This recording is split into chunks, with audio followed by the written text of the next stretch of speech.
dari kelompok 5 Psikologi Perkembangan yang beranggotakan saya, Isna Dini Hnayasya dengan NPM 24130066. Saya Tiar Nabila dengan NPM 24130056. Saya Farhan Alisan dengan NPM 24130085. Kami di sini dari kelompok 5 akan mereview film Mencuri Raden Saleh.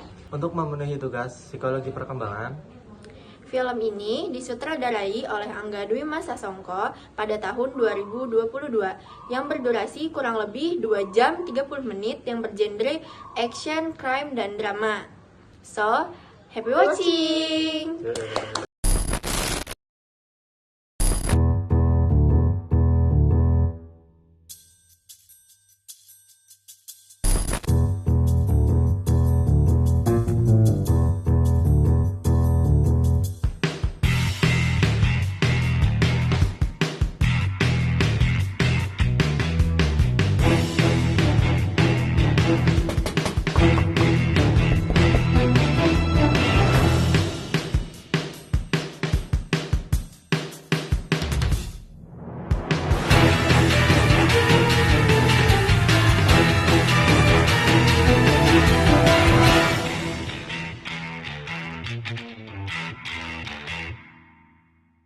Jadi, film Mencuri Raden Saleh ini adalah kisah aksi pencurian lukisan legendaris karya pelukis Raden Saleh yang dibalut drama, pertemanan, dan idealisme anak muda. Cerita yang berpusat pada kelompok mahasiswa yang terpaksa melakukan aksi pencurian demi memenuhi kebutuhan dan tekanan hidup mereka. Tokoh-tokohnya unik dan mewakili keahlian berbeda, seperti Piko si pemalsu lukisan, Ucup si hacker, Vela si jago mobil, Gofar si otot tim, Tuk-tuk si teknisi, dan Sarah si akrobat. Mereka punya alasan pribadi masing-masing untuk bergabung dalam aksi ini yang kemudian menjadi lebih rumit dan emosional dari yang mereka bayangkan. Film ini punya yang seru, sinematografi keren, dan alur cerita penuh plot twist. Tapi yang paling menarik adalah bagaimana film ini menggambarkan perjuangan identitas, tekanan hidup, loyalitas pertemanan, dan pertumbuhan emosi para karakter muda di tengah situasi ekstrim. Keterkaitan dengan psikologi perkembangan. Dalam psikologi perkembangan, film ini sangat relevan dengan masa remaja akhir menuju masa dewasa awal, yaitu usia ketika individu mencari jati diri dan menghadapi berbagai tantangan sosial, emosional, dan moral. Yang pertama, identitas dan pencarian jati diri. Erik Erikson. Tokoh seperti Piko dan kawan-kawan sedang berada dalam tahap identity versus role confusion. Mereka mencoba memahami siapa diri mereka, apa tujuan hidup mereka, dan bagaimana mereka bisa bertahan di dunia yang keras, terutama ketika sistem terasa tidak adil. Aksi pencurian menjadi simbol perlawanan, pencarian makna, dan pelarian dari tekanan. Yang kedua, perkembangan moral. Kohlberg. Pada karakter menghadapi dilema etis, apakah mencuri demi kebutuhan dan keadilan itu bisa dibenarkan? Penonton diajak melihat dinamika moral mereka yang bergeser dari tahap konvensional, patuh hukum, ke pasca konvensional, atau keadilan pribadi di atas hukum formal. Yang ketiga, emosi dan hubungan sosial. Hubungan antar karakter menunjukkan bagaimana mereka belajar mempercayai orang lain, menghadapi pengkhianatan, serta membangun empati. Ini bagian dari perkembangan sosioemosional yang penting di usia dewasa awal. Yang keempat, pengaruh lingkungan dan tekanan sosial. Situasi ekonomi, keluarga, dan ketidakadilan sosial jadi faktor eksternal yang mempengaruhi keputusan mereka. Ini mendukung teori perkembangan ekologis Brand Van Brenner, di mana lingkungan mikro atau keluarga, teman, meso hingga makro, sistem sosial mempengaruhi perilaku dan perkembangan individu. Analisis karakter dalam menghadapi tantangan perkembangan. Yang pertama, Ucup sebagai hacker. Menghadapi tekanan ekonomi dan keterbatasan teknologi, ia menunjukkan kecemasan terhadap masa depan, tetapi juga keinginan untuk membuktikan diri secara intelektual. Ini mencerminkan krisis identity versus role confusion. Yang kedua, Piko sebagai forger. Terjebak antara bakat seni dan kebutuhan finansial, ia mengalami konflik nilai antara idealisme dan kenyataan hidup. Piko menunjukkan pencarian jati diri dan kebutuhan akan pengakuan. Yang ketiga, ada Vela sebagai brains.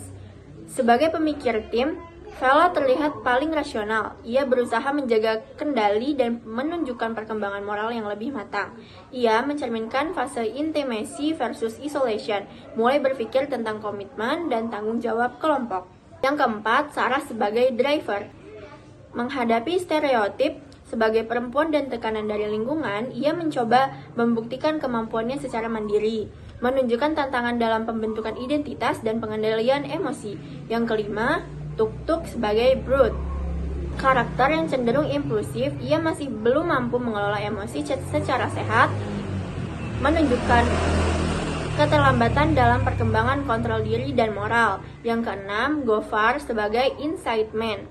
Dihadapkan pada dilema antara loyalitas terhadap teman atau uang, ia menjadi simbol dari konflik antara nilai dan godaan, yang sangat umum dalam masa perkembangan menuju dewasa. Pemahaman karakter melalui pendekatan bimbingan dan konseling. Yang pertama, pendekatan humanistik. Fokus humanistik ini kepada empati, penerimaan tanpa syarat, dan potensi individu. Contohnya, Ucup perlu pendekatan penuh empati agar merasa diterima dan percaya diri. Yang kedua, ada Sarah memiliki social intelligence tinggi, bisa dibimbing menjadi mediator. Yang kedua, pendekatan behavioral. Pendekatan behavioral ini berfokus kepada perilaku yang tampak dipelajari dari lingkungan. Contohnya, Pico terpengaruh lingkungan, bisa dibantu dengan penguatan perilaku positif. Yang kedua ada Tuk-Tuk, impulsif, bisa dilatih dengan teknik pengendalian perilaku. Pendekatan psikodinamik, fokusnya kepada konflik bawah sadar, pengalaman masa kecil, contohnya Gofar. Gofar lebih agresif, bisa jadi akibat trauma masa lalu dan perlu digali lebih dalam. Keterkaitan Quran Surah Ar-Rum ayat 41 dalam film Mencuri Raden Saleh dalam perspektif psikologi perkembangan. Telah tampak kerusakan di darat dan di laut disebabkan karena perbuatan tangan manusia. Ayat ini menunjukkan bahwa kerusakan terjadi akibat ulah manusia sendiri, sebagai peringatan agar mereka kembali ke jalan yang benar. Dalam film Mencuri Raden Saleh, para tokoh muda yang sedang berada dalam fase pencari jati diri memilih jalan yang salah seperti pencurian, karena tekanan hidup dan keinginan untuk melawan ketidakadilan. Dari sudut pandang psikologi perkembangan, ini mencerminkan krisis identitas yang sering dialami remaja dan dewasa muda. Tindakan menyimpang muncul ketika kebutuhan psikososial tidak terpenuhi secara sehat. Seiring berjalannya cerita, mereka mulai merasakan dampak dari pilihan mereka, sesuai dengan isi ayat yang mengingatkan bahwa setiap perbuatan akan membawa akibat, baik secara moral maupun psikologis. Film Mencuri Raden Saleh ini menggambarkan berbagai dinamika psikologis yang umum terjadi pada masa remaja dan dewasa awal, seperti pencarian identitas, tekanan hidup, dan konflik moral. Melalui pendekatan bimbingan dan konseling, karakter para tokohnya dapat dipahami lebih dalam, baik dari sisi emosi, perilaku, maupun latar belakang pengalaman hidup. Implikasi dalam film tersebut, yang pertama, dalam dunia pendidikan, perlu adanya pendidikan karakter yang lebih kuat serta ruang aman bagi siswa untuk mengekspresikan diri dan mengatasi tekanan sosial secara positif. Yang kedua, dalam bimbingan dan konseling, konselor harus mampu memahami latar belakang dan keunikan setiap individu serta menerapkan pendekatan yang sesuai seperti humanistik, behavioral, dan psikodinamik agar pembimbingan lebih efektif. Yang ketiga, dalam kehidupan sosial, masyarakat perlu lebih peka dan tidak menghakimi perilaku menyimpang secara sepihak. Karena setiap individu memiliki cerita dan alasan di balik tindakannya. Dukungan sosial dan empati sangat penting untuk mencegah kenakalan remaja dan membentuk generasi yang sehat mental dan moral. Pesan moral yang bisa dipetik: persahabatan dan kepercayaan film ini menggambarkan betapa pentingnya kepercayaan dalam sebuah tim. Ketika kepercayaan mulai retak, rencana sehebat apapun bisa berantakan. Ketimpangan sosial dan kekuasaan.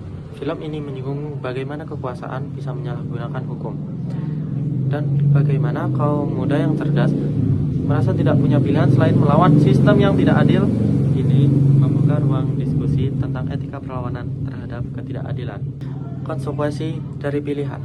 Meski terlihat seperti petualangan yang seru, setiap tindakan memiliki konsekuensi. Film ini mengingatkan kita bahwa motif baik tidak selalu memerankan cara yang salah. Pentingnya kebenaran dan integritas. Pada akhirnya, Mencuri Raden Saleh menegaskan pentingnya integritas dan keberanian untuk mengakui kesalahan.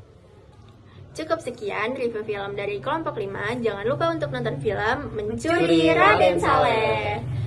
Cukup sekian. Wassalamualaikum warahmatullahi wabarakatuh. Thank you for watching. Bye-bye.